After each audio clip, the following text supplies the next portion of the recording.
Khomeini کے جو افکار و نظریات ہیں، عقائد ہیں، اتنے فاسد اور اتنے باطل ہیں کہ جو اہل سنت و جماعت کے ہاں کسی صورت میں قابل قبول نہیں، اور کوئی سنی صحیح العقیدہ خمینی کے بارے میں خمینی کی تعریف کا ایک لفظ بھی نہیں کہہ سکتا۔ اور وہ افکار و نظریات خود خمینی کی کتابوں کے اندر موجود ہیں۔ سر دست ان میں سے خمینی کی یہ مشہور زمانہ کتاب ہے کشف الاسرار۔ کشف الاسرار کے صفحہ نمبر 114 پر خمینی نے قرآن مجید کے حوالے سے نعوذ باللہ تعالیٰ یہ دعویٰ کیا کہ قرآن مجید میں اسی طریقے سے تحریف ہوئی ہے جس طرح کے سابقہ آسمانی کتابوں تورات اور زبور کے اندر اور انجیل کے اندر تحریف ہوئی ہے، العیاذ باللہ تعالیٰ۔ صفحہ نمبر 114 پہ لکھا ہے کہ و قرآن را وسیلہ اجرائے نیابت فاسدہ خود کردہ بودن، ابو بکر و عمر نے اپنی نیابت فاسدہ کا قرآن کو ذریعہ بنایا۔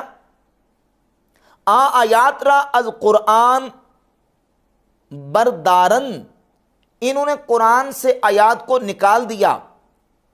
و کتاب آسمان را تحریف کنن، اور آسمانی کتاب میں تحریف کی۔ و برائے ہمیشہ قرآن را از نظر جہانیاں بیندازن، اور ہمیشہ کے لیے قرآن کو جہان والوں کی نظر سے دور کر دیا۔ و تاروز قیامت ای ننگ برائے مسلمان ہاں و قرآن آہاں بمانن، کہتا ہے کہ یہ قیامت تک قرآن اور مسلمانوں کے لیے شرمندگی کا سبب بنا رہے گا، نعوذ باللہ تعالیٰ۔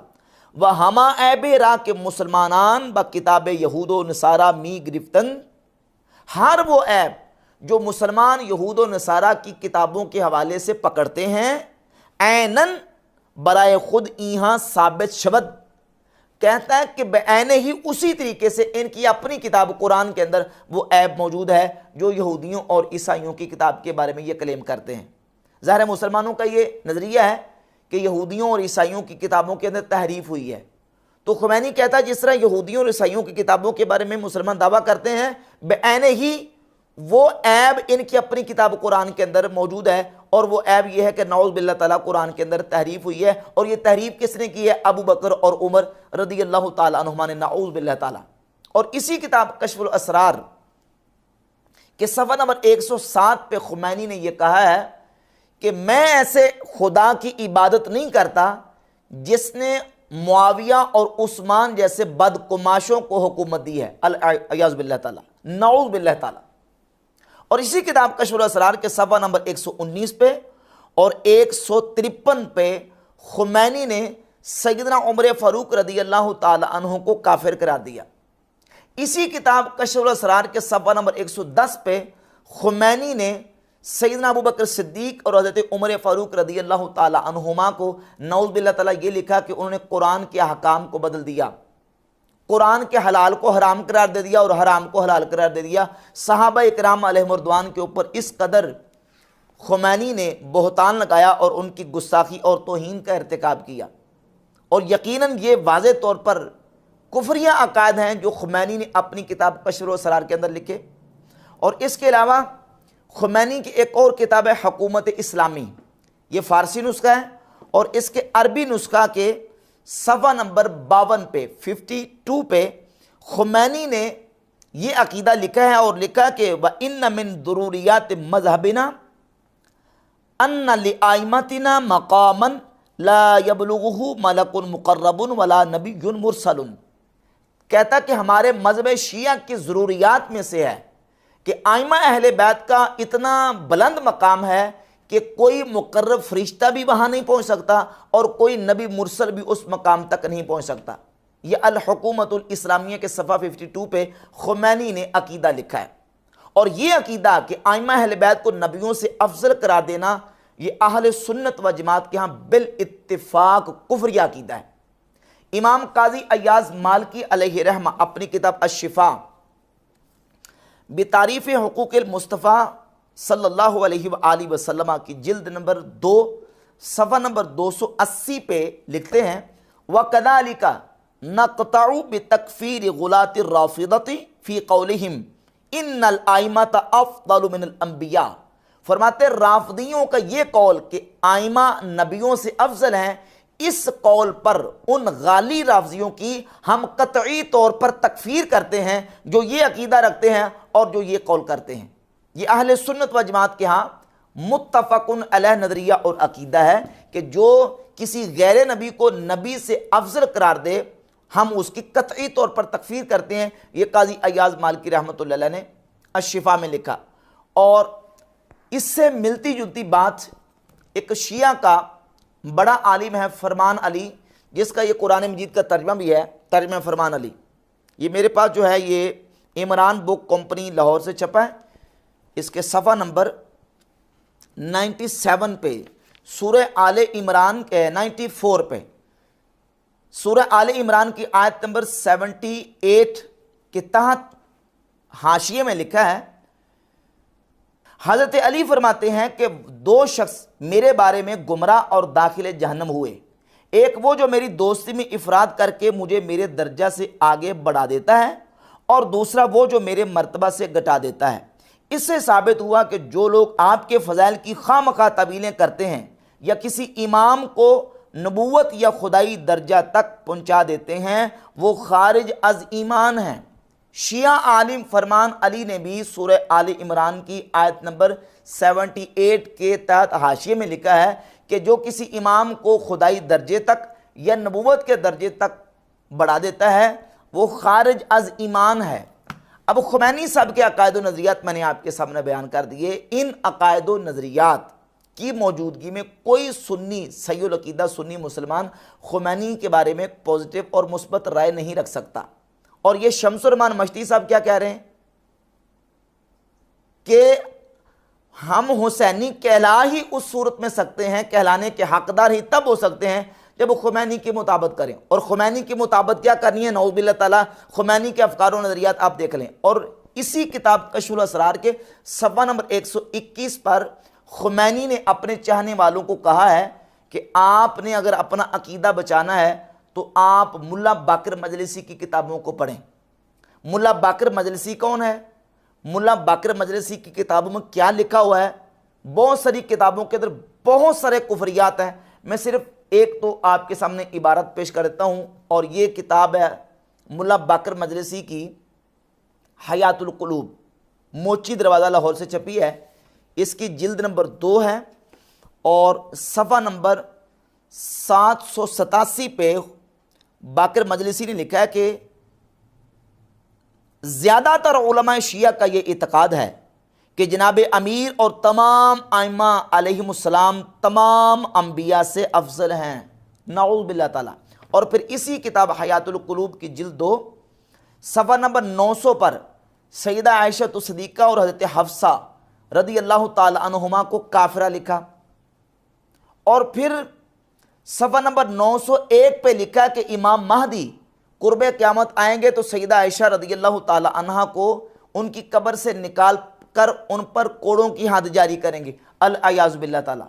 اسی کتاب حیات القلوب جلد 2 صفحہ نمبر 923 پر ملا باقر مجلسی نے یہ لکھا ہے کہ نبی کریم علیہ الصلوۃ والسلام کے وصال کے بعد صرف 4 بندے، 4 اشخاص مسلمان باقی بچے تھے، باقی سارے مرتد ہو گئے تھے۔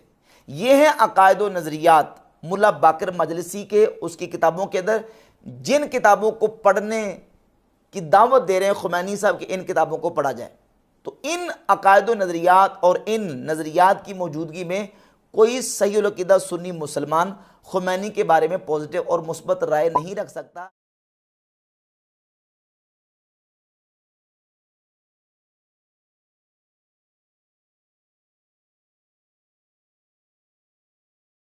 شیعہ اور بوری جو ہیں مذہباً دونوں شیعہ، ان میں فرق یہ ہے کہ ان کا ایک حاضر امام ہوتا ہے، بوریوں کا جو وہ فتویٰ دیتا ہے وہ سب اسی پر عمل کرتے ہیں۔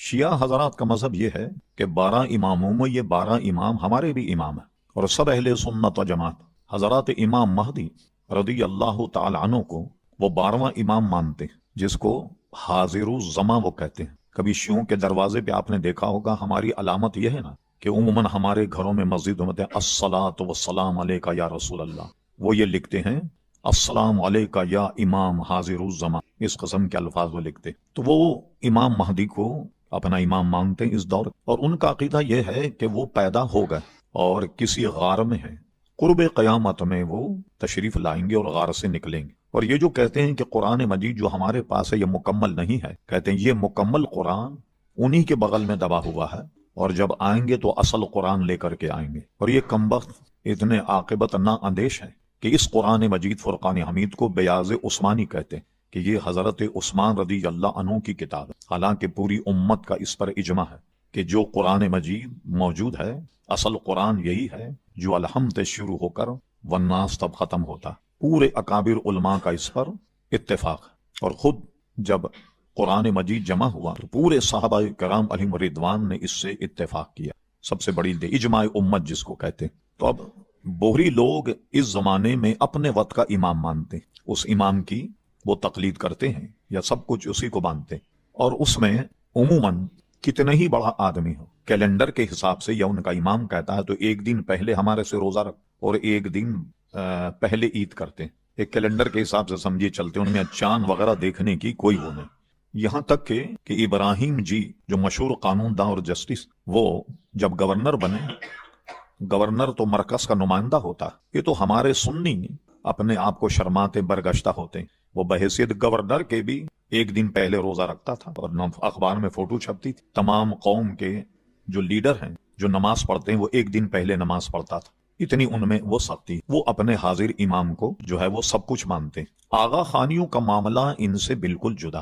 آغا خانی نہ کسی کتاب کو مانتے نہ کسی حدیث کو مانتے، بلکہ اس وقت کا جو ان کا امام ہے وہ ان کا امام ہے. اور معاذ اللہ اس میں اللہ تبارک و تعالیٰ کی ذات کو حلول مانتے ہیں کہ ان میں اللہ تبارک و تعالیٰ اس کی ذات میں گھسا ہوا، معاذ اللہ ثم معاذ اللہ. اور یہ چیزیں بھی ان کے بہت بڑے کوئی محقق تھے، وہ مسلمان ہو گئے تھے غالباً، تو انہوں نے اپنے دین و مذہب پر ایک کتاب لکھی، اس میں ان ساری چیزوں کو بیان کیا. نہ ان میں نماز ہے، نہ روزہ ہے، نہ حج ہے، نہ زکوٰۃ ہے. کوئی بنیادی باتیں جو اسلام کی ہیں کوئی بات ان میں نہیں ہے. میں ذرا سا آگے بڑھاتا ہوں. میں تقریباً آج سے کوئی 12 یا 13 سال پہلے ہیوسٹن میں تھا امریکہ. وہاں 100 گھر آغا خانیوں کے. اچھا، وہ آغا خانی آپس میں مروت میں ہماری نماز میں بھی آ جاتے ہیں، نماز بھی پڑھتے ہیں اور اپنے جماعت خانہ بھی جاتے ہیں کہ رحمان بھی راضی شیطان بھی نہ ہو بیزار، یہ دونوں کام کرتے ہیں. تو ہمارے کچھ مذاکرے میں وہ آئے، کچھ ان کے بڑے، ان کے جو سب سے بڑا وہاں آدمی ہے وہ مجھ سے آن کر ملا. کہنے لگے کہ آپ جیسے لوگوں کے سوالوں کے جواب دیتے ہیں تو ہم آپ کو بلانا چاہتے ہیں اور ہمارے خدشات، ہمارے سوالوں کے آپ جواب دیں، مگر اس میں شرط یہ ہوگی کہ آپ کا کوئی آدمی نہیں ہوگا، مطلب کہیں تنازع نہ ہو جائے. تو میں نے کہا بھائی جو صاحب میرے میزبان ہیں ان کی تو اجازت. کل ہاں وہ ایک آدمی آپ کے ساتھ ہو گاڑی چلانے والا، کسی دوسرے کو مت لائیے گا. 100 گھر ہیں ہمارے.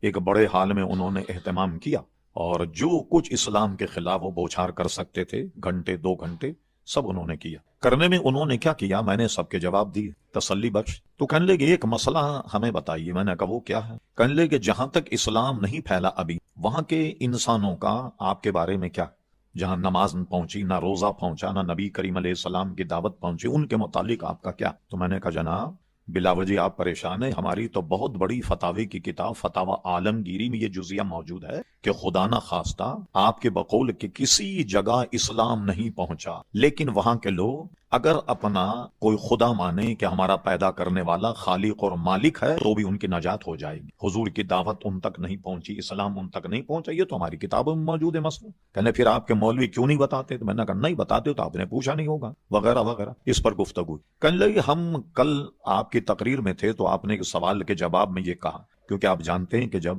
کسی اناڑی آدمی کو سمجھانا ہوتا تو اس کی عقل کے مطابق بات کی جائے، نرم گفتگو کی جائے تاکہ شاید وہ دین کی طرف مائل. کہنے لگے آپ نے 4 اماموں کا ذکر کیا ہے، تو اگر 5واں ہمارا امام بھی آپ مان لیں تو اختلاف ختم نہیں ہو جائے؟ یعنی ہم اور آپ بالکل ایک ہو جائیں گے. بھائی آپ ہمارے امام کو بھی اپنا امام مانتے. اب میں اگر ان سے یہ کہتا ہے کہ اس پاگل کو، بے وقوف کو کیسے ہم امام مان لیں، وہ جاہل کم وقت کو ظاہر برگشتہ ہو جاتا. تو میں نے ان کو مثبت جواب میں کہا، میں نے کہا بالکل ٹھیک ہے، ہم اس کو امام مان لیتے ہیں، آپ چند سوالوں کے جواب ہمیں دے دیں، اس کو امام مان لیتے. میں نے کہا امام اعظم ابو حنیفہ، امام مالک، امام شافعی، امام احمد ابن حنبل رضوان اللہ تعالی اجمعین، انہوں نے آدمی کے پیدا ہونے سے قبر میں جانے تک کا سارا نظام دیا. زندگی بھر آدمی کو گزارنے کا، نماز، روزہ، حج، زکات وغیرہ وغیرہ سارا نظام دیا. یہ 4 امام ہمارے. تو آپ اپنے امام کی تعلیمات بتائیے کہ انہوں نے اپنی قوم کو کیا درس دیا، کیسے نماز پڑھی جائے، کیسے روزہ رکھا جائے، کیا کیا جائے. اب یہ سب ایک دوسرے کی شکل دیکھ رہے ہیں. کوئی کتاب ہو تو ہمیں دکھائیں. ایک ہی کتاب بتا دو کوئی 16 فرق کی کہ آغا خان صاحب نے یہ کہا کہ نماز پڑھنے کا طریقہ یہ.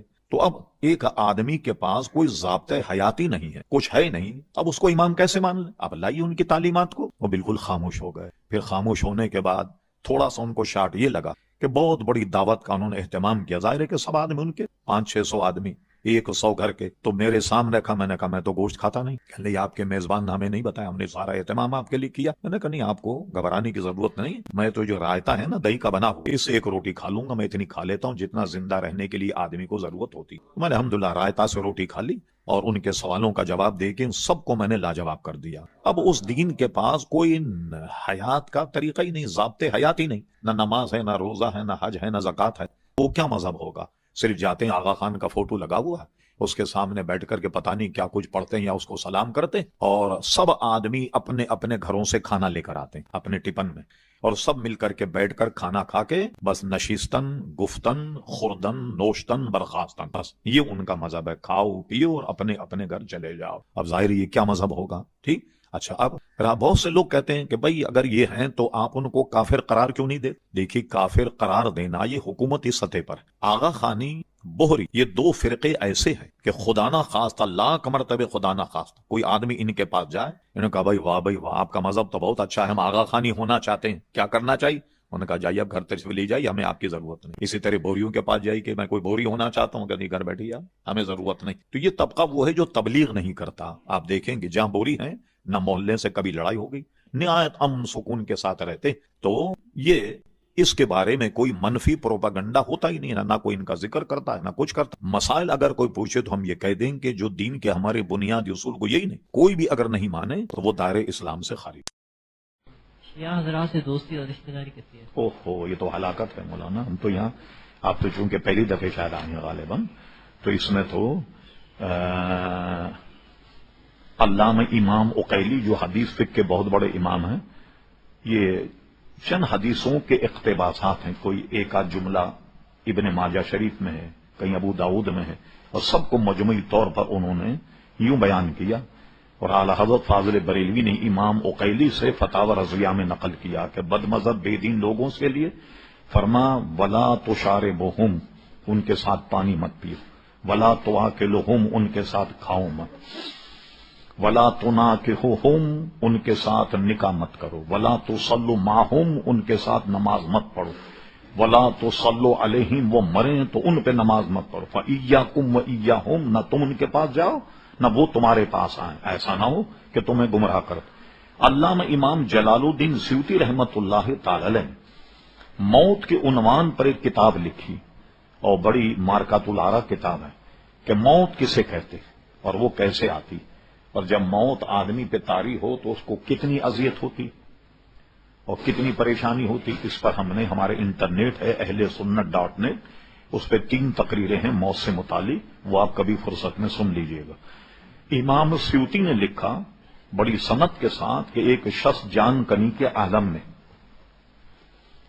جب بھی ہمیں بتایا گیا اپنے مسلمان بھائی کو ایسی حالت میں دیکھیں کہ جب جان کنی، روح نکلنے کا موقع، ایک منزل ایسی ہوتی ہے کہ آدمی کو یہ پتہ لگ جاتا ہے کہ اب مجھے مرنا ہے، مگر اس وقت تک زبان اور آواز اس کا ساتھ دیتی. پھر کیا ہوتا ہے کہ بتدریج اس کی آواز بند ہوتے ہوتے بالکل ختم ہو جاتی. جب تک وہ گفتگو کر سکے، تو جب وہ بیان کرے تو آدمی جو عقل مند بیٹھے ان کو اندازہ ہو جاتا ہے کہ اس کا آخری وقت. تو اس کے لیے فرمایا گیا کہ اس سے یہ مت کہو کہ کلمہ پڑھ، یہ مت کہو، بلکہ اس کے سرہانے بیٹھ کر کلمے کا ورد کرو، لا الہ الا اللہ محمد رسول اللہ، لا الہ الا اللہ محمد رسول اللہ، اشہد ان لا الہ الا اللہ واشہد ان محمد رسول اللہ صلی اللہ علیہ وسلم. تو اس وقت شیطان اس کے ایمان کو چھین لے کے لیے آ جاتا اور پریشان کرتا. تو اس الجھن میں اگر اس نے کہا کہ نہیں پڑھتا کلمہ اور پھر خاتمہ ہو جائے، کتنی بری بات. تو اس لیے فرمایا کہ تم صرف ورد کرو کہ جب بھی اس پر افاقہ ہو تو افاقہ ہونے پر پھر کلمہ یاد آئے اور پھر کلمہ طیبہ پڑھے اور اس کے بعد اس کی سانس جو ہے وہ چلی جائے. یہ ہمیں بتایا گیا. ٹھیک. تو کچھ لوگ بہت بڑے عالم تھے اس کے پاس بیٹھے ہوئے ان کے پاس، اور وہ یہ کہہ رہے تھے کہ نہ تو میرا خدا نہ میں تیرا بندہ. بار بار اس کو کہا انہوں نے کہ میں تیرا حکم کیوں مانوں، نہ تو میرا خدا نہ میں تیرا بندہ. لوگوں کو بڑی بدگمانی ہوئی. جب تھوڑا افاق ہوا تو انہوں نے کہا شیطان آ گیا تھا کمبا. یہ میں اس سے کہہ رہا تھا کہ بھائی میں تیری بات کیوں مانوں، کہہ رہا تھا یہ کر لے وہ کر لے وہ کر لے. تو میں تو اس کو کہہ رہا تھا آدمی پہ بدگمان ہوگا کہ تو اتنے بڑے عالم یہ کہتے ہیں کہ نہ تو میرا خدا نہ میں تیرا کوئی بندہ. ایسی مشکلات ہوتی ہیں وصال کے وقت کہ وہ ایمان چھیننے کے در پہ ہوتا ہے شیطان. اور یہ میں عرض کروں صرف اللہ کی مہربانی ہوتی ہے جو آدمی کا خاتمہ بالخیر. اس لیے فرمایا ان الشیطان للانسان عدو مبین. شیطان انسان کا کھلا ہوا دشمن ہے کہ جان کنی کے وقت بھی آن کر ایمان چھیننے کی کوشش کرتا ہے. اللہ تبارک و تعالی محفوظ فرمائے. امام سیوطی لکھتے ہیں کہ ایک صاحب کا انتقال ہو رہا تھا، اس کے ارد گرد لوگ بیٹھے تھے اور وہ کلمہ شریف کا ورد کر رہے تھے، یعنی اسے کلمہ یاد دلا رہے تھے. اس نے دیکھا کہ لوگ اتنا زور لگا رہے میرا کلمہ پڑھنے پر، تو اس کو رہن آ گیا. اس نے کہہ دیا کہ لوگوں مجھے کلمہ یاد ہے مگر میری زبان پہ نہیں آ رہا. تو لوگوں نے پوچھا کیوں بھائی، جب بات کرنے کی پوزیشن میں ہے اور کلمہ کیوں نہیں پڑھ رہا؟ کہا میری زبان پر کلمہ اس لیے نہیں آ رہا کہ میں ایسے لوگوں کے پاس بیٹھتا تھا جو صدیق اکبر اور فاروق اعظم کو گالیاں دیتے. میں ایسوں کی صحبت میں بیٹھتا. اب جو صحابہ کو تبرہ اور گالیاں دے اس کی صحبت میں بیٹھنے والا مرتے وقت کلمے سے محروم ہو جائے تو حضور علیہ السلام پر تبرہ کرنے والوں کا کیا حال ہوگا، حضور علیہ السلام کی شان میں گستاخی کرنے والوں کا کیا حال ہوگا. اس لیے ایسے لوگوں سے بچا جائے. جتنے بھی لوگ گمراہ ہوئے ہیں نا یہ بری صحبت ہی سے گمراہ ہوئے کہ لوگ لے گئے. ذرا آپ ہمارے یہاں ایک بولی ہے اللہ محفوظ رکھے، ارے مولانا چھوڑیے یار کی یاری سے کام، یار کی کرنی سے کیا کام، ارے یاری کی یاری میں سب کام ہو جاتا ہے. اس نے فرما کونو ما صادق یا الذین آمنوا اتقوا اللہ، اے ایمان والو اللہ سے ڈرو. وہ کونو ما صادقین، اچھوں کے ساتھ رہو، اچھوں کے ساتھ ہو جاؤ. اس لیے ہمیشہ اچھوں کے ساتھ رہنا چاہیے. اور شیخ سعدی کا یہ مقولہ کتنا عام ہے جو آپ نے ہمارے باپ دادا اور بڑے لوگوں سنا ہوگا، صحبت سالے ترا سالے کنت، صحبت تالے ترا تالے کنت. اچھوں کی صحبت میں بیٹھو گے تو اچھے کہلاؤ اور بروں کی صحبت میں بیٹھو گے تو برے کہلاؤ. اس لیے اللہ تعالی ہمیں بری صحبتوں سے محفوظ رکھے. سرسوئے روزہ جھکا پھر تجھ کو کیا،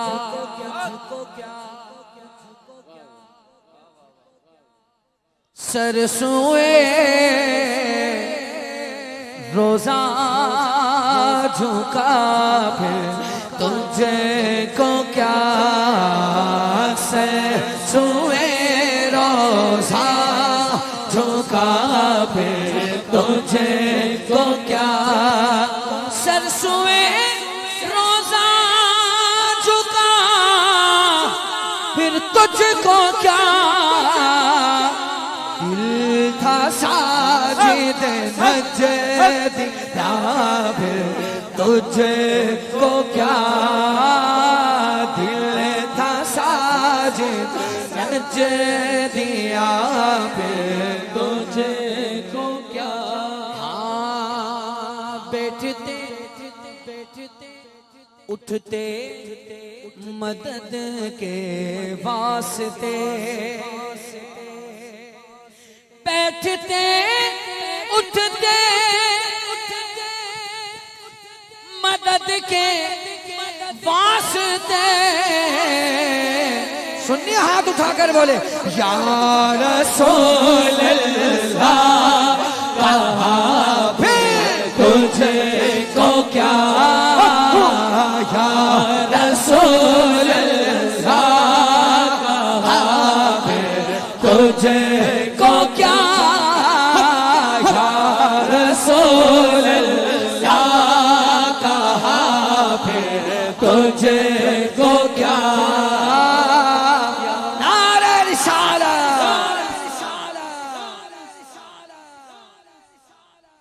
بولیے نا سبحان اللہ.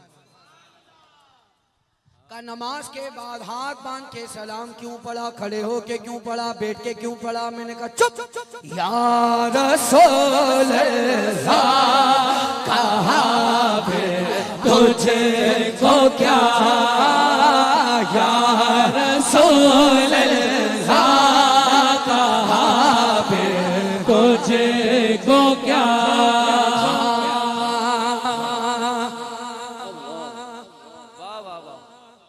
اس شعر پر شاہ صاحب کی مسکراہٹ آئے گی، میرا سفر پورا ہو جائے گا کراچی سے ادھر تک کا۔ ابے بھائی دیو تجھ سے خوش ہے تو ہم کیا کریں،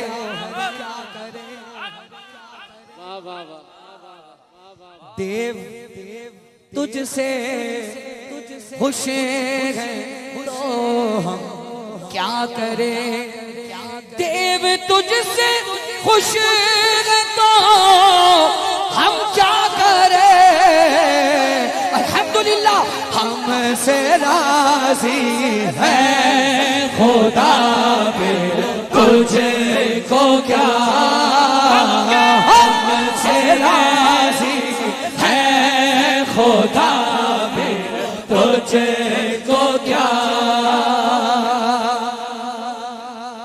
دیو کے بندوں سے کب ہے یہ خطاب، دیو کے بندوں سے کب ہے یہ خطاب، تو نہ کا ہے نہ تھا پھر تجھے کو کیا، تو نہ کا ہے نہ تھا پھر تجھے کو کیا۔ تملی کے ملک الملک سے دو جہان کے خزانے دیے ہاتھ میں خدا نے، بیٹھے ہو تو بول بھی لو سبحان اللہ۔ دو جہان کے خزانے دیے ہاتھ میں خدا نے، تیرا کام ہے لٹانا مدنی مدینے والے، ان کو تملی کے ملک الملک سے مالک عالم کہا پھر تجھے کو کیا، مالک عالم کہا پھر تجھے کو کیا۔ بولیے سبحان اللہ، سبحان اللہ۔ امام نے لکھا ہے ہم رسول اللہ کے، بول تو لو، ہم رسول اللہ کے جنت رسول اللہ۔ اب جنت تو ہو گئی ایمان والوں کی، جنت تو ہو گئی ایمان والوں کی، تو بھی دوزخ اب ہے کس کے لیے؟ تیری دوزخ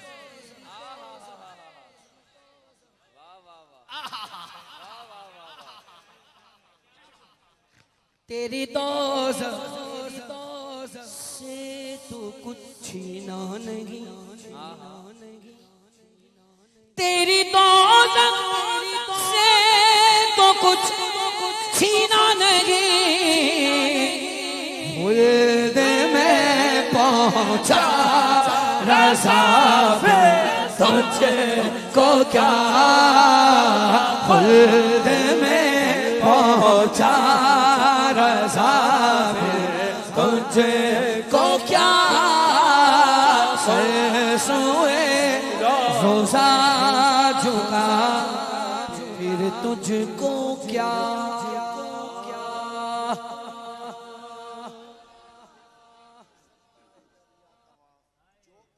اچھا کیا ہے، واہ واہ، بے خودی میں سجدہ در یا توا۔ استاد زمن کا شعر یاد آ گیا، مضمون یہی ہے۔ آپ نے لکھا تحفے روزہ ہی پہ چکرائے تھے کچھ نا واقف، سنی کھڑا تھا گنبد شریف کی طرف ہاتھ باندھ کے نا آنکھیں بند کر کے درود پڑھ رہا تھا. ایک آ گیا, یلا یلا رو. ہمارے امام نے کیا لکھا, تو فیروزہ ہی پہ چکرائے تھے کچھ نہ واقف, میں تو آپے میں نہ تھا اور جو سجدہ کرتا سجدہ کرتا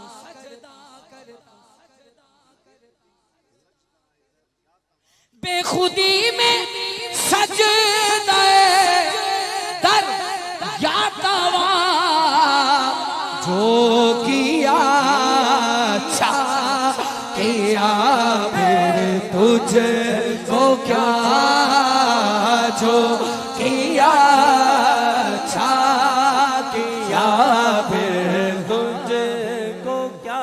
بچہ بوڑھا جوان حضور کا غلام ہاتھ اٹھا کر بولے یا رسول اللہ, کہا پھر تجھ کو کیا پھر تجھ کو کیا. میں نے کہا یہ غلطی ہے. اس نے کہا تم کافر ہو. اس نے کہا یہ غلطی ہے کیونکہ ساری دنیا پیچھے پڑتی ہے. میں نے کہا صرف ایک بات بتا دے, صرف ایک بات. ساری دنیا کو یہ نہیں پتا کہ اس کنویں میں گدھا مرا پڑا ہے اور کئی مہینوں کا ہے اور 2 کتے بھی ہیں اس میں. وہ ڈول نکالتے ہوئے پیتے جاتے ہیں. آپ نے خود دیکھا ہے اس میں 1 گدھا اور 3 کتے مرے پڑے ہیں, تو آپ پیئیں گے؟ نہیں. سارا جان پیتا ہے, تم کیوں نہیں پیتے؟ لما لا تشرب الماء من ذلك البئر, اس کنویں سے تم پانی کیوں نہیں پیتے؟ اس نے کہا کہ میں خود دیکھ رہا ہوں کہ اس میں غلاظت ہے. شیعت کے ساتھ اتفاق کرنا اپنی قیامت کو غرق کرنے والی بات ہے. عقیدے پر کوئی صلح نہیں, عقیدہ نہیں تو جین دی لوڑ ہی کوئی نہیں.